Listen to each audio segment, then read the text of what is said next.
Good morning students. बेटा कल तक हमने पढ़ा था एक्सरसाइज 4A। आज हम आ गए 4B पर। हम पढ़ेंगे रैशनल नंबर। 4B में क्या है वो डिस्कस करेंगे हम रैशनल नंबर में। सबसे फर्स्ट क्वेश्चन है represent each number on the number line. जो नंबर दिए उनको हमें नंबर लाइन पर रिप्रेजेंट करना है। वो हम कैसे करते हैं? देखो, रैशनल नंबर को नंबर लाइन पर कैसे रिप्रेजेंट करते हैं। नंबर लाइन बना देते हैं, पहले ड्रॉ करते हैं नंबर लाइन। 0 पॉजिटिव नंबर है ना। देखो 2/7। अब 2/7 कैसे लिखोगे? जो ये 7 है, अगर इसको मैं 7 पार्ट में डिवाइड कर दूं, अगर मैं इसको डिवाइड कर दूं 7 में, कैसे? 1/7, 2/7, 3/7, 4/7, 5/7, 6/7 एंड 7/7। तो कैसा रहेगा? इजी हो जाएगा ना। जब भी आपके नीचे जो दिया है ना उसको उतने ही पार्ट में डिवाइड कर दो। अब मुझे क्या करना है? नीचे 7 है तो मैं ऐसे ही करूंगी 1 2 3 4 5 6 7।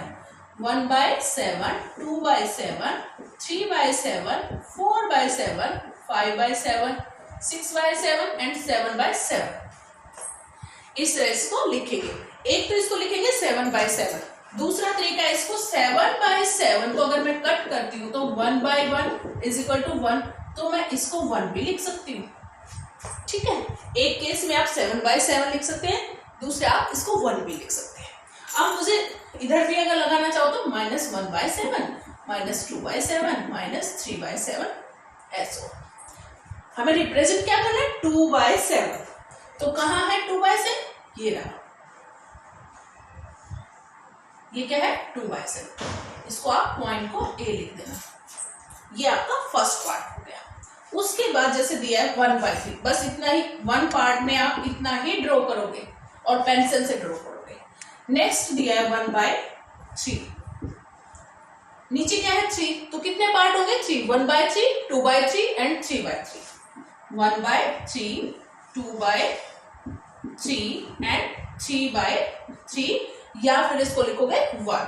हमें रिप्रेजेंट क्या करना है? 1/3। यही है 1/3। इसको नाम आप B दे सकते हो। Okay, solve. इसी तरह सोल्व हो जाएंगे। और भी एग्जांपल ले लेते हैं।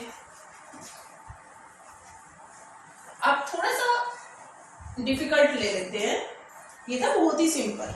जैसे अब है 7/3 और जैसे दिया है 22/7। इस तरह से आ जाएगा तो आप कैसे करोगे? नीचे तो 3 है, आगे क्या है? 7। देखो उसको क्या करते हैं। एक तो तरीका ये है 1/3, 2/3, 3/3, 4/3, 5/3, 6/3, 7/3, 8/3। लिखते चले जाओ बेटा उसको। -1/3, -2/3, -3/3, -4/3। सिंपल ये है।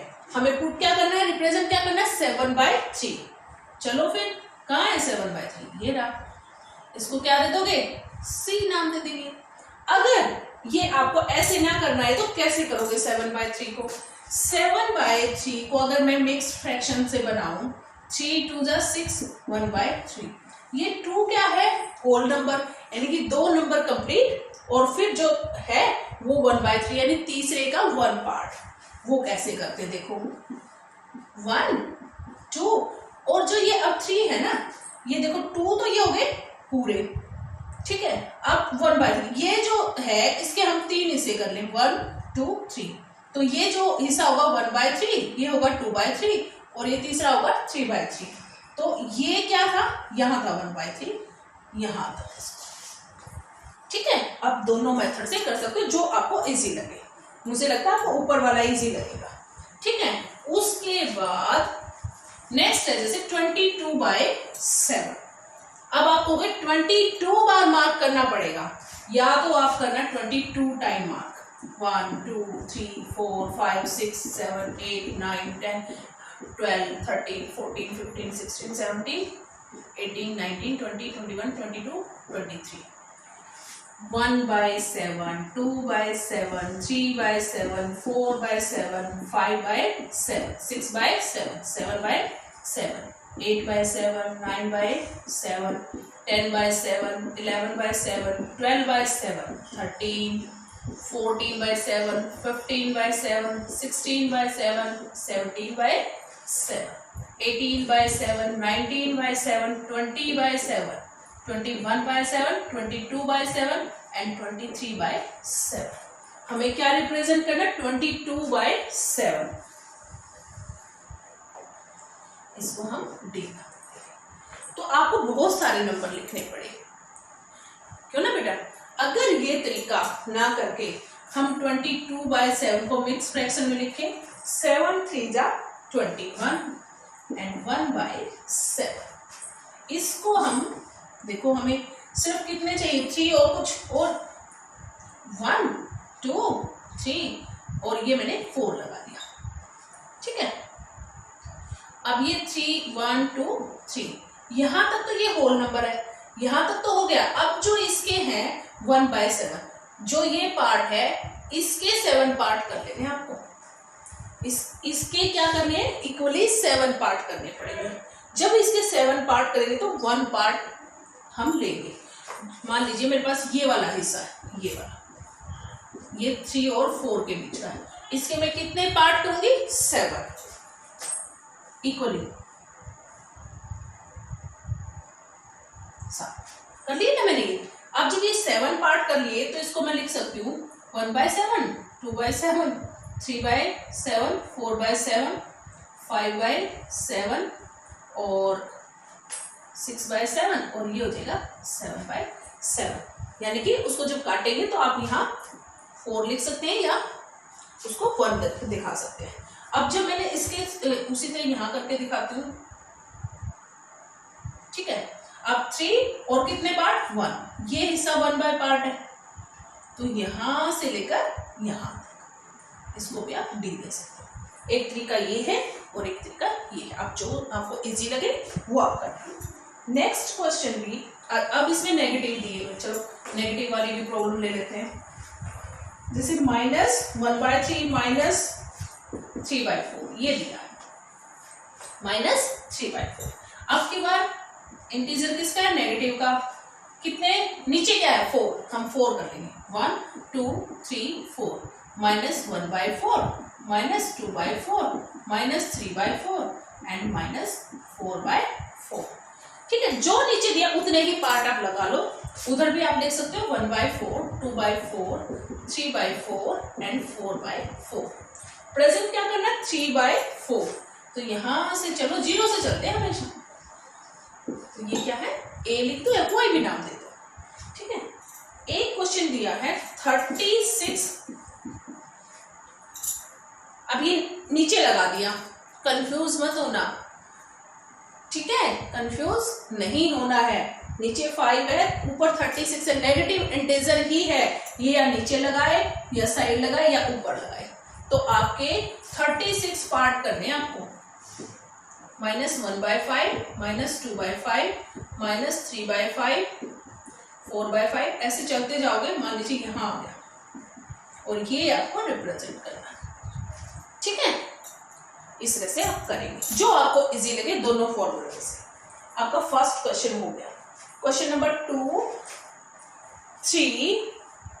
2 एंड 3 सेम है। 4 भी सेम ही है बेटा, उसमें सिंबल पुट करना है। इससे पहले भी मैं आपको ये पढ़ा चुकी हूँ। आपको इसमें ये बताना कि कौन सा नंबर बड़ा है। पेयर दिया रेशनल नंबर का, ग्रेटर कौन सा है, दोनों में से ही सेम फार्मूला लगा देना दोनों के ऊपर। देखो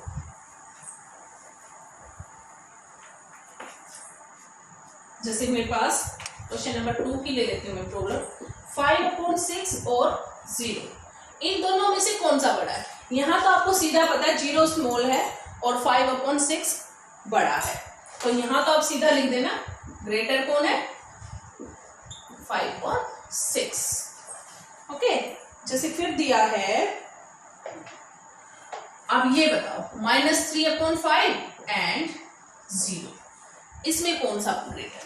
0 या -3/5?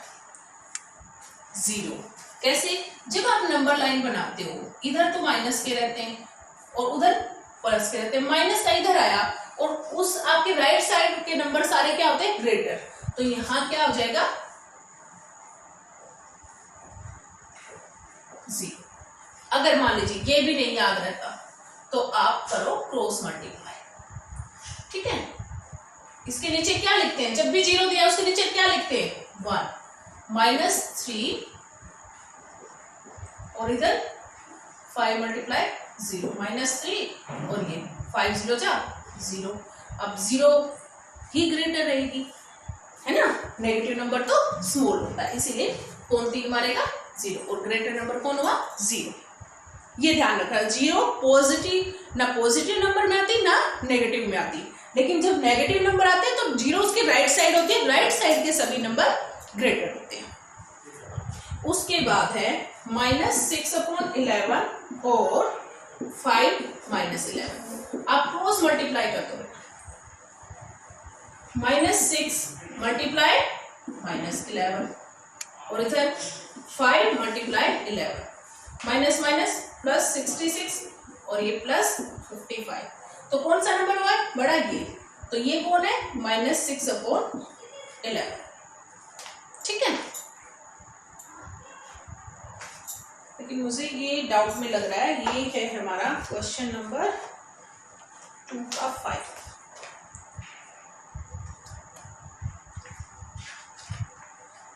क्वेश्चन नंबर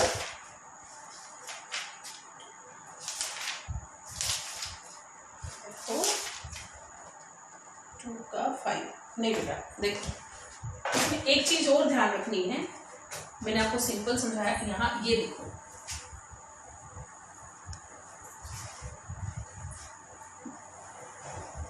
ये जो माइनस है बेटा, ये नीचे हो या ऊपर हो, ये काउंट कहाँ होगी? ऊपर के लिए। किसके लिए काउंट होगी? ऊपर के लिए, ठीक है। अब क्रॉस मल्टीप्लाई करो, 11 एंड 55। अब ये नंबर तो क्या 0 से दूर जाएगा, ये 0 के नजदीक रहेगा, तो बड़ा कौन सा होगा? ये जो 0 के नजदीक होता है। इंटीजर में यही फर्क होता है। तो -5/11 is greater.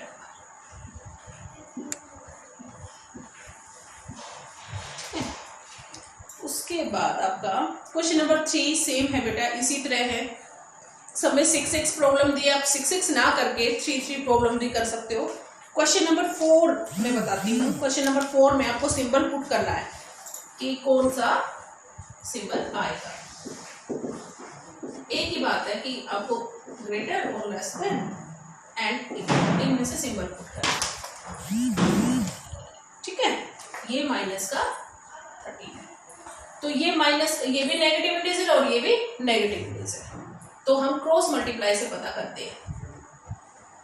-3 multiply 13 and 7 multiply 6, 33 9 जा और 7 6 जा 42।